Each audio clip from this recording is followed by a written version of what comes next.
சரி கண்டென்ட் எடுக்கலாம்னு மேட்சுக்குள்ள வந்தா அப்பன்னு பார்த்து நம்மளோட டார்க் ப்ரோ வந்து இன்வைட் பண்ணுவாரு. டார்க் ப்ரோ சொல்லுங்க.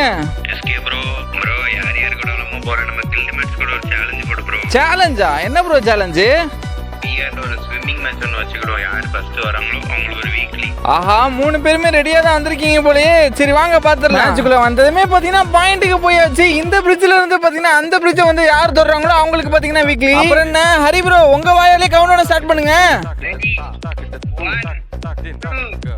ஆர்வத்தோட பாத்தீங்கன்னா வீக்லிக்காக பாத்தீங்கன்னா 4 பேர் ஜம்ப் பண்ணி போட்டி போட ஆரம்பிச்சிட்டோம். வெயிட் பண்ணி பாருங்க யார் வந்து வீக்லி தட்டுறானு. ஸ்டார்டிங்லயே பாத்தீங்கன்னா நம்ம ஹரி ப்ரோ பாத்தீங்கன்னா ஸ்டார்டிங்ல முந்திக்கிட்டு போனாப்ல.